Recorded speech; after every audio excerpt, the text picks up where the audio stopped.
Eu quero compartilhar com os irmãos uma parábola que me chamou muita atenção. Essa parábola eu preguei uma vez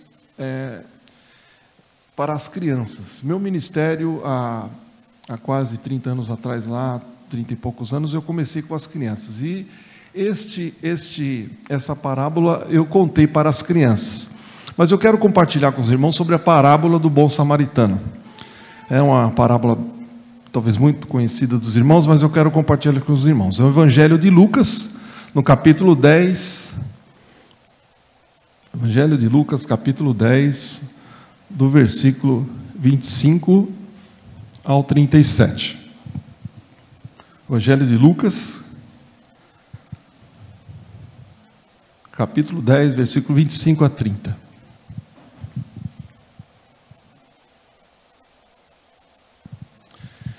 Vamos lá? Se você quiser acompanhar aqui, pode acompanhar aqui, ou se tiver a sua Bíblia, diz assim a palavra do Senhor. E eis que se levantou um certo doutor da lei, tentando e dizendo: Mestre, que farei para herdar a vida eterna? E ele lhe disse: Que está escrito na lei? Como lês? E respondendo ele, disse: Amarás ao Senhor teu Deus de todo o teu coração, de toda a tua alma e de todas as tuas forças, e de todo o teu entendimento, e ao teu próximo como a ti mesmo. E disse-lhe: Respondeste bem, faze isso e viverás. Ele, porém, querendo justificar-se a si mesmo, disse a Jesus: E quem é o meu próximo? E respondendo Jesus, disse: Descia um homem de Jerusalém para Jericó, e caiu nas mãos dos salteadores, os quais o despojaram, e espancando-o, se retiraram, deixando-o meio morto. E ocasionalmente descia pelo mesmo caminho certo sacerdote, e vendo-o passou de largo. E de igual modo também um levita, chegando àquele lugar e vendo-o, passou de largo também. Mas um samaritano que ia de viagem, chegou ao pé dele e vendo-o, moveu-se de íntima compaixão. E aproximando-se, atou-lhe as feridas, aplicando-lhes azeite e vinho, e pondo sobre a sua cavalgadura, e levou para uma estalagem e cuidou dele. E partindo ao outro dia, tirou 2 dinheiros e deu-os ao hospedeiro e disse-lhe: Cuida dele, e tudo que demais gastares eu te pagarei quando voltar. Qual, pois, desses 3 te parece que foi o próximo daquele que caiu nas mãos dos salteadores? Ele disse, o que usou de misericórdia para com ele? Disse, pois, Jesus: vai e faz da mesma maneira. Amém? Amados, a parábola do bom samaritano é uma parábola de Jesus registrada exclusivamente no Evangelho de Lucas. O significado da parábola do bom samaritano fala sobre a prática do amor e o cuidado que nós temos que ter ao próximo. Na parábola, Jesus fala sobre um homem que descia aí de Jerusalém para Jericó. E nós vemos ali nos versículos que nós lemos que ele caindo ali, aquele homem caindo nas mãos dos ladrões, os ladrões roubaram tudo que o homem tinha e ainda lhe feriram muito. Então o homem ficou abandonado e gravemente ferido, caído ali na estrada. Depois disso descia pelo caminho, no mesmo caminho, um sacerdote. Quando o sacerdote viu o homem ferido, passou de largo, passou do lado oposto.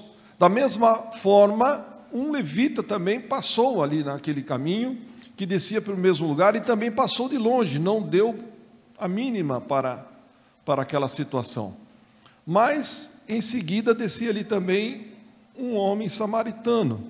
Ao ver um homem ferido, o samaritano se compadeceu da situação daquele homem que foi roubado, que ficou machucado.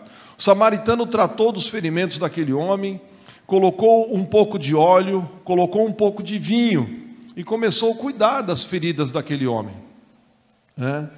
E depois de ter feito isso, colocou ele sobre o seu próprio animal, colocou em cima dele e o levou para uma hospedaria a fim de cuidar dele. No dia seguinte, antes de partir, o samaritano deu 2 denários ao dono da hospedaria para que ele continuasse cuidando do homem ferido. O samaritano ainda disse que se houvesse qualquer outro gasto, o dono da hospedaria deveria colocar em sua conta, que ele acertaria quando voltasse, né? Mas quando Jesus contou essa parábola do samaritano? Bom, Jesus contou a parábola do samaritano ao ser questionado por um homem que era doutor da lei. E isso significa que aquele homem era um estudioso das Escrituras do Antigo Testamento. Primeiro, o doutor da lei perguntou para Jesus acerca do que ele deveria fazer para herdar a vida eterna. E Lucas, o autor aqui do Evangelho, deixa claro que ele não fez essa pergunta por ignorância, mas porque ele queria testar o Senhor Jesus. Ele queria fazer uma prova com Jesus. Jesus reagiu com a pergunta do estudioso com outra pergunta: o que está escrito na lei? O verso 26 fala: o que está escrito na lei? Com isso, Jesus indicou que ele não estava ensinando uma doutrina. Na verdade, ele estava apontando para os princípios básicos da lei de Deus. E quais são os princípios básicos da lei? Qual é o mais importante da lei? Está lá em Mateus 23, que é o juízo, a misericórdia e a fé. Esses são os ingredientes mais importantes da lei, né? Jesus falando para os escribas ali, os fariseus, hipócritas, pois que dais o dízimo da hortelã, do endro, do encominho, desprezais o mais importante da lei, que é o juízo, a misericórdia e a fé. Deveis, porém, fazer essas coisas e não omitir aquelas. Mas o doutor da lei respondeu à pergunta de Jesus recorrendo a Deuteronômio, capítulo 6, versículo 5, e também Levítico 19:18, que Deus falando através ali de Moisés, né, resumindo o mandamento lá em Deuteronômio capítulo 6, versículo 5, que deveria amar a Deus sobre todas as coisas, sobre todo o teu entendimento, sobre todo o teu coração, de toda a tua alma. E Jesus citou esse versículo, isso no Novo Testamento, que os mandamentos se resumiam nisso: amar a Deus sobre todas as coisas, de toda a tua alma, de todo o teu entendimento, de todo o teu coração. E também um segundo mandamento, que era o quê? Amar a quem? Ao próximo como a ti mesmo. Então, fazendo isso, então Jesus ao doutor da lei, que ele respondido corretamente, bastava então fazer isto e ele obteria a vida eterna. A resposta de Jesus se harmoniza com o ensino bíblico de que a lei é santa e que a obediência perfeita a ela resulta na vida eterna. E nós vemos isso lá em Romanos capítulo 7, versículo 12. O problema é que enquanto a lei é espiritual, o homem é carnal e vendido ao pecado. No versículo 14 de Romanos capítulo 7. Né? Porque bem sabemos que aqui a lei é espiritual, mas eu sou carnal, vendido sob o pecado. O estudioso, ao invés de reconhecer a sua condição de incapacidade diante da lei de Deus e clamar por misericórdia, por não ser capaz de cumpri-la com perfeição, tentou se justificar. Para tanto, ele faz uma pergunta: quem é o meu próximo? Lucas capítulo 10, versículo 29. No versículo 29 ele fala: quem é o meu próximo? Com essa pergunta, o doutor da lei basicamente estava afirmando que se ele não cumpria a lei com perfeição, era porque não lhe parecia tão claro, não estava claro para ele, especialmente com relação ao ao amor devido ao próximo. Foi nesse momento que Jesus introduziu a parábola do bom samaritano. Os personagens dessa parábola do bom samaritano, são mencionados 5 personagens que estão ali, com exceção dos ladrões, mas são ele, o homem que foi assaltado, o sacerdote, o levita, o samaritano e o dono da hospedagem. São os 5 personagens. Obviamente, dentre todas essas pessoas, o samaritano é a figura central, né? Jesus estava se referindo ao bom samaritano como figura central. Jesus não diz nada acerca do homem que foi assaltado. Ele é uma figura anônima. Não se sabe a sua ocupação, a sua condição social, sua nacionalidade e nem o objetivo da sua viagem ali de Jericó para Jerusalém, né? Tudo que se sabe é que ele foi cercado pelos ladrões e que o deixaram quase morto. O sacerdote e o levita que descia pelo caminho, muito provavelmente estava indo para as suas casas. Em Jericó moravam muitos sacerdotes e levitas. Depois que eles terminavam as suas ocupações ali no templo, eles partiam de Jerusalém para Jericó. E os sacerdotes eram ministros da adoração em Israel. E eles desempenhavam várias funções como intermediadores entre Deus e os homens. Os irmãos conhecem bem a história do Antigo Testamento, a função do sacerdote. E os levitas, por sua vez, eram seus auxiliares, os auxiliares dos sacerdotes. E o samaritano é descrito por Jesus como aquele que fez o que deveria ser feito. Na mentalidade de um judeu, isso não era algo comum. Os samaritanos não eram um povo simpático aos judeus, e vice-versa. A antipatia entre samaritanos e judeus remontava dos tempos antigos, lá do Antigo Testamento. Os judeus consideravam os samaritanos como um povo mestiço. Eles tinham erguido seu próprio templo em Gerezim e seguiam como escritura somente o Pentateuco. O Pentateuco é os 5 primeiros livros da Bíblia, né? Ali escrito por Moisés: Gênesis, Êxodo, Levítico, Números e Deuteronômio, né? Então, Flávio Joséfo diz que certa vez os samaritanos profanaram a área do templo para impedir que os judeus comemorassem a Páscoa. Nas sinagogas judaicas, os samaritanos eram amaldiçoados. Inclusive, os judeus pediam a Deus que excluísse os samaritanos da vida futura. Olha só que coisa. Mas entendendo um pouco mais essa parábola do bom samaritano, Jesus utilizou uma cena muito real em sua época, uma viagem de Jerusalém a Jericó. A distância de Jerusalém a Jericó, aqui pela pesquisa que eu fiz, é de aproximadamente 27 quilômetros. Porém, esse percurso apresenta um declive acentuado cerca de 1.200 metros. Isso significa que a estrada que liga de Jerusalém a Jericó passa por terrenos acidentados e montanhosos. No tempo de Jesus era considerado perigoso viajar por esse caminho. Havia muitos rochedos e buracos, e os criminosos aproveitavam essas dificuldades geográficas no local para fugirem e se esconderem.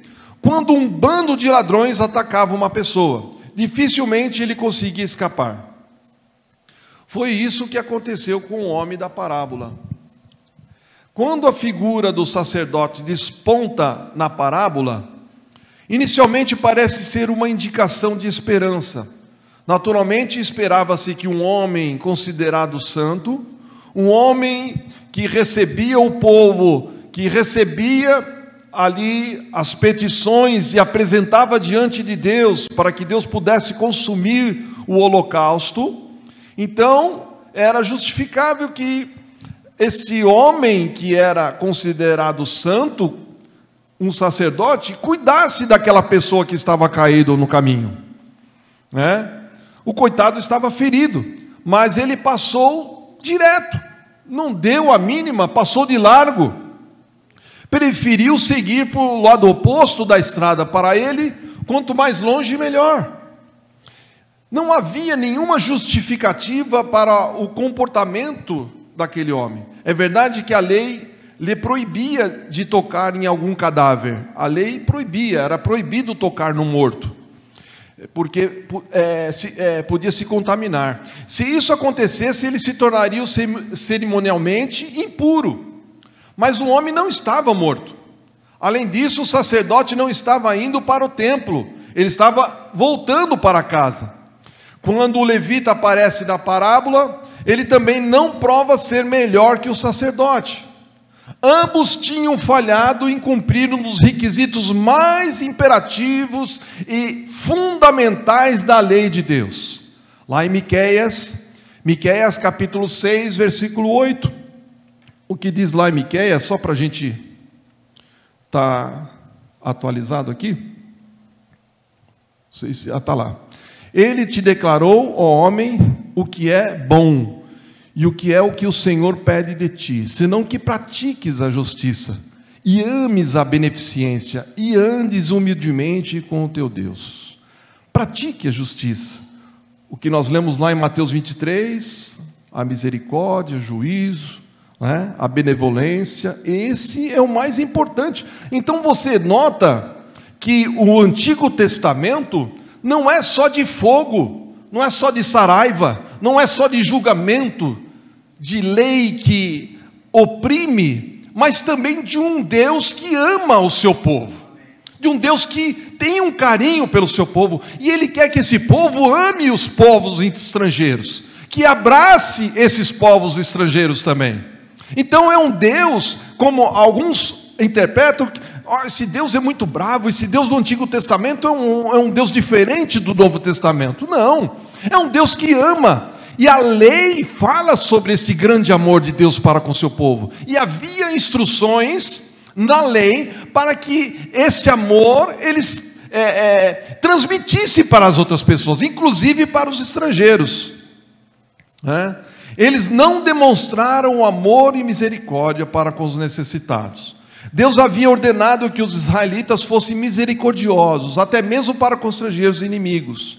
Lá em Êxodo capítulo 23, versículo 4 e 5, só para a gente ter, se encontrares o boi do teu inimigo, o seu jumento desgarrado, sem falta los conduzirás. E o versículo: se vires o jumento daquele que te aborrece, deitado debaixo da sua carga, deixarás, pois, de ajudá-lo? Certamente o ajudarás juntamente com ele. Imagine um ser humano, imagine uma pessoa. Se Deus falou para fazer isso com um jumentinho, imagine com uma pessoa. E lá em Levítico, capítulo 19, e o versículo 34, fala: como natural entre vós será o estrangeiro que peregrina convosco. Amá-los-ei como a vós mesmo, pois estrangeiros foste na terra do Egito. Eu sou o Senhor vosso Deus. Quer dizer, vocês foram estrangeiros também lá na terra do Egito. Então, vocês cuidem bem do estrangeiro, abre a porta para ele, cuide dele, né? Então, era uma ordenança do Senhor para que, e a lei menciona isso, né, como nós lemos, para que eles cuidassem do estrangeiro, cuidassem das pessoas que não... e a gente vê o caso, eu não vou ler aqui porque é muito extenso, a segunda carta a Reis, capítulo 6, versículo de 8 a 23, quando Eliseu, vocês lembram bem dessa história? Eliseu estava ali numa cidade, e o rei da Síria queria afligir o rei de Israel e todo o seu povo, né? E o que aconteceu? Eliseu ficou sabendo, orou ao Senhor e pediu que toda vez que o rei falava, o rei da Síria falava que ia atacar Israel, Deus revelava para Eliseu, e eles ficavam confusos, mas que alguém está falando alguma coisa, o local onde nós estamos. Aí um homem falou para o rei da Síria: olha, tem um homem lá que está revelando, quando você vai dormir, Deus revela para ele tudo o que está acontecendo. Aí o que aconteceu? O rei da Síria pediu para ir com um exército forte atrás desse homem. atrás dessas pessoas, para tentar matá-los, para tentar afligi-los. Mas quando chegou lá em Samaria, quando chegou para afligir todos esses homens, o moço de Eliseu falou: olha, o pessoal está aí, vão atacar a aldeia, vão matar eles, vão matar todos nós. O que Eliseu fez? Orou ao Senhor: Senhor, fecha os olhos dele. Aí todos ficaram cegos. Olha só que coisa, todos ficaram cegos. Aí pegou e conduziu eles até o rei de Israel. Todo o exército do rei da Síria foi conduzido para o rei de Israel. O rei de Israel, a hora que viu: nós vamos matar eles, nós vamos matar esse povo. Eles mataram? Você acha que eles mataram ou não? O que eles fizeram? O que Eliseu mandou fazer? Vamos fazer um banquete para eles, vamos dar comida para eles. Olha só, abriu-se os olhos dele, Eliseu orou de novo, eles voltaram a enxergar e comeram aquele banquete, se fartaram e falaram assim: agora vocês vão para o seu rei. E ali ficou sossegado, não houve guerra. Olha só que coisa tremenda, uma ação simples, vamos dar comida para o nosso inimigo, vamos alimentar o nosso inimigo. E ali quebrou as pernas, quebrou a perna do camarada. O rei da Síria deixou eles quietos. Vamos deixar esse pessoal quieto aí, porque podia ter, eu estava com a faca e o queijo na mão, podia ter destruído todos eles, mas não. Então a gente vê por fim que Jesus introduz a figura do samaritano. Naquele contexto, na visão judaica, um samaritano naquela cena seria a consumação da desesperança. Não era raro que alguns deles retribuíssem ódio por ódio, porque lá em Lucas capítulo 9, versículo 53, fala que os samaritanos não receberam Jesus. Um pouquinho antes do capítulo 10, fala que Jesus, porque o seu aspecto era como que de quem ia para Jerusalém. Os samaritanos não receberam Jesus quando Jesus passou por Samaria, porque o seu aspecto, o aspecto de Jesus, era como se fosse para Jerusalém. E aí o que aconteceu? Tiago e João, vendo isso, disseram: Senhor, quer que digamos que desça fogo do céu e consuma tudo como fez Elias? Jesus falou: não, né? Repreendeu eles: vós não sabeis que espírito sois. Porque podia fazer isso, Jesus podia, não estamos me recebendo, mas ele não fez. Foi justamente o samaritano que demonstrou compaixão. Ele viu um ser humano em dificuldade e o ajudou, né? E aconteceu que, ao se completar os dias em que devia ele ser assunto ao céu, manifestou o semblante, né? A intrépida resolução de ir para Jerusalém, e enviou mensageiros que o atendesse. Indo eles, entraram numa aldeia de samaritanos para lhe preparar pousada, mas não o receberam, porque tinha um aspecto de que ia decisivamente para Jerusalém. Quantas vezes já lemos esses versículos e não notamos essas palavras aspecto? O aspecto de Jesus não era ficar em Samaria, mas era para ir em Jerusalém. E se já notamos, será que já nos perguntamos se temos esse aspecto? Para meditarmos sobre isso, temos primeiramente que considerar o significado dessa palavra aspecto: aparência, característica, visível, formato de algo, transparência de intenção. Uma vez que já entendemos o que significa aspecto, podemos entender que aqueles samaritanos viram em Jesus e em seus discípulos naquele dia. Eles perceberam claramente em todos os movimentos e atitudes que Jesus e seus discípulos não estavam ali a passeio, e nem estavam ali por admirar o lugar, ou as pessoas que ali viviam. O que eles viram foi um homem diferenciado e determinado, que não se contaminava com o ambiente externo. Um homem que pela simples presença podia discernir e conhecer quem era cada uma das pessoas. Uma daquelas pessoas que estava habitando naquele local, daquele lugar, pelo simples olhar. Mas a palavra de Deus diz, né, lá em 1 Coríntios capítulo 2, versículo 15, mas o que é espiritual discerne bem a tudo e a ele de ninguém é discernido. Para aqueles, para esse versículo mesmo, para aqueles samaritanos não era nada agradável. Não era nada agradável a ideia de ser desnudados por Jesus através de um simples coabitar, nem que fosse por apenas alguns instantes. Imagine se Jesus falasse com algum deles e lhes revelasse os enganos, os erros, as injustiças que cometiam, o mundanismo, que viviam a idolatria, os julgamentos e tudo mais que os afastava da luz, que estava ali diante deles pedindo-nos um pouco, né? Compreende agora porque nós muitas vezes não recebemos a Jesus em nossa pousada, o coração, naqueles dias ou naqueles assuntos nos quais Jesus pode nos desvendar para nós mesmos o quem verdadeiramente somos? Será que abrimos o nosso coração? Será que todas as áreas do coração Jesus entrou dentro do seu coração? Será que todos os cantinhos Jesus sondou dentro do seu coração? Você abriu a porta? Você abriu a porta para que Jesus desvendasse o seu maior segredo, aquele que você tem lá no íntimo, e pudesse curar você, pudesse sarar essa ferida, pudesse tirar esse trauma que você carrega há tantos anos? Talvez uma ferida que foi lá no passado, aconteceu com você lá no passado, e você não consegue perdoar, você não consegue tirar esse rancor dentro do seu coração. Será que você abriu a porta para o Senhor Jesus entrar nesse cantinho do coração que está rancoroso?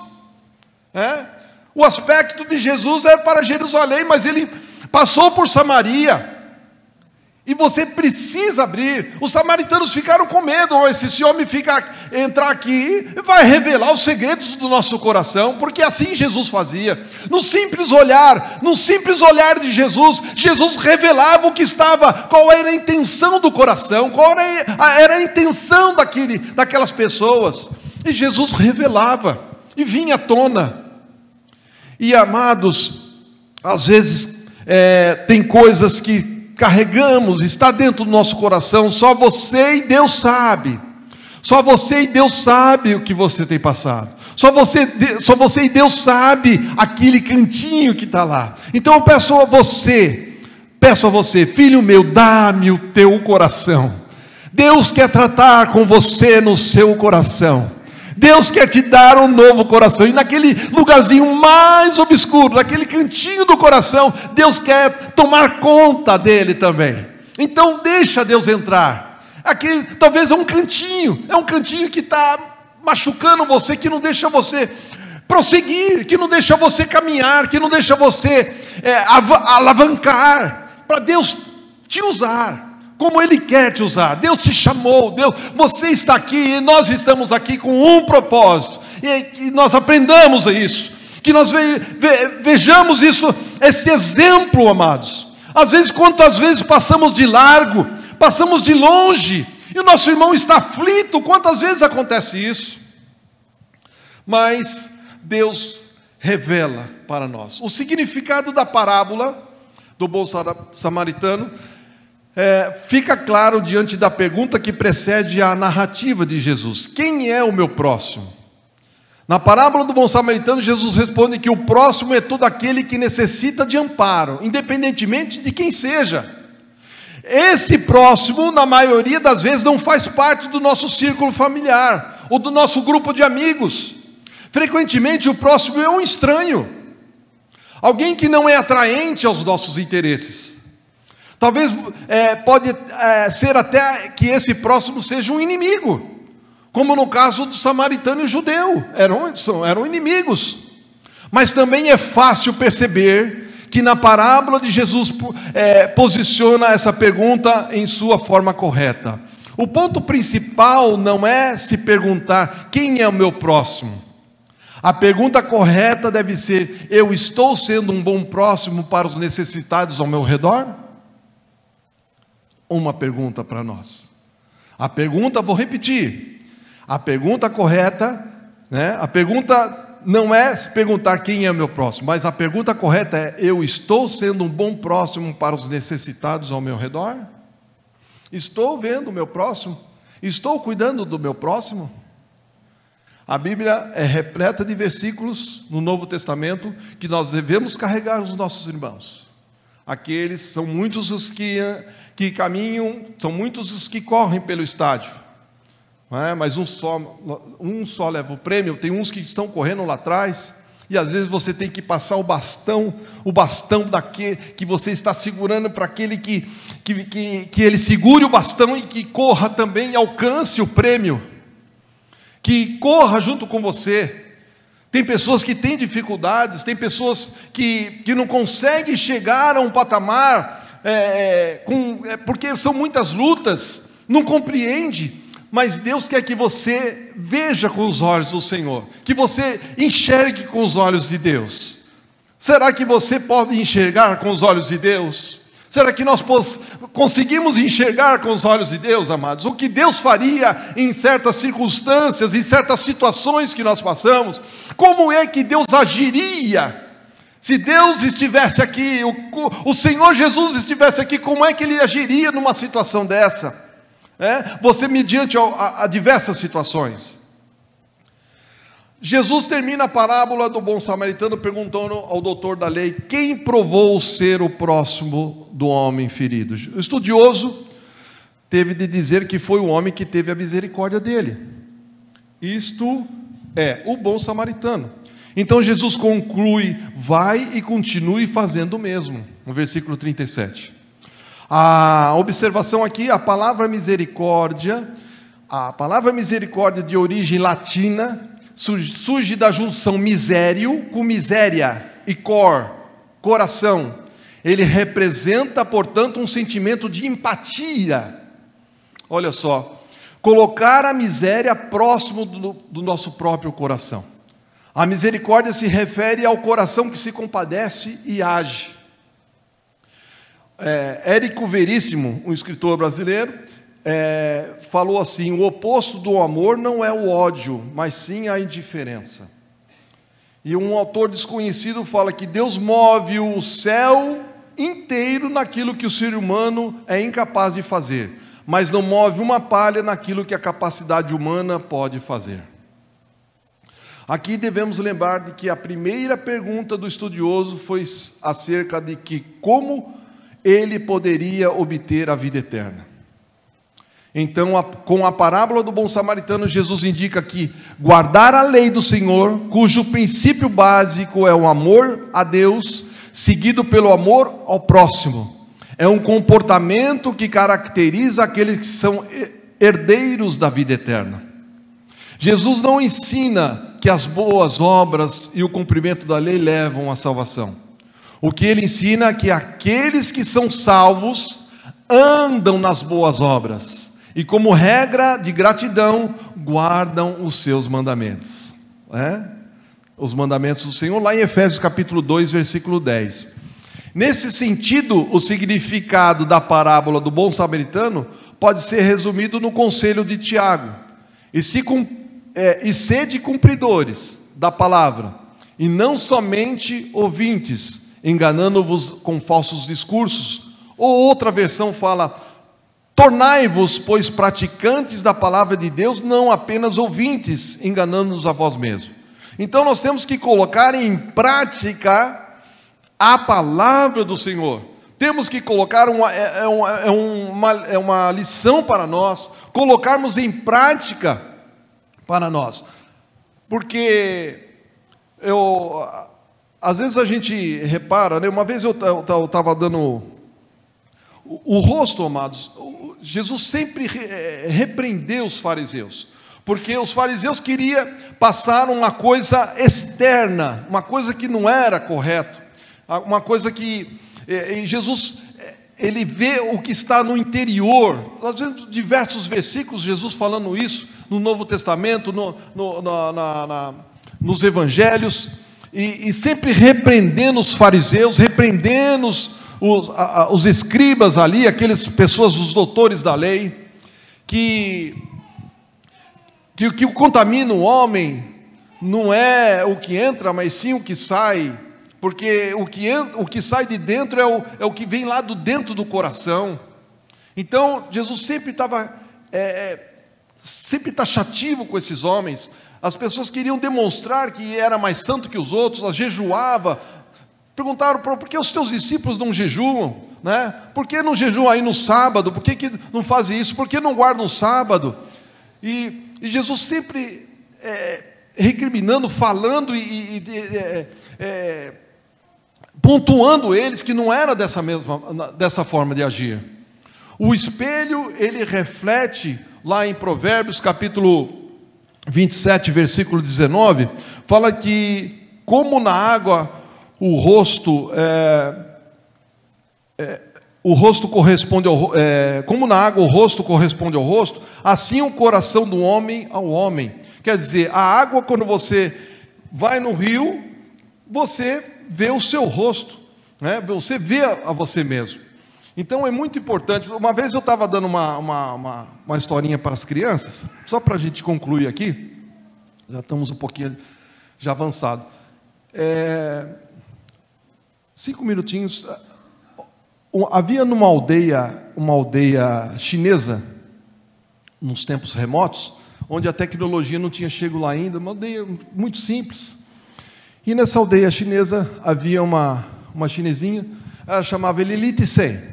A Lilith Sen saiu pelo bosque, e ao avistar de longe no bosque, ela viu algo brilhando, o sol brilhando. A hora que ela chegou perto, ela viu algo refletindo, ela pegou aquilo lá, era um pedaço de espelho. A Lilith Sen olhou aquele espelho e falou assim: nossa, que moça bonita, que moça bonita. Pegou e guardou no bolso, e foi para casa. Aí, chegando em casa, ela pegou aquele espelho, olhou, nossa, que moça linda, guardou, vou guardar de lembrança. Guardou na cômoda, guardou ali no lugarzinho. Aí quem chega?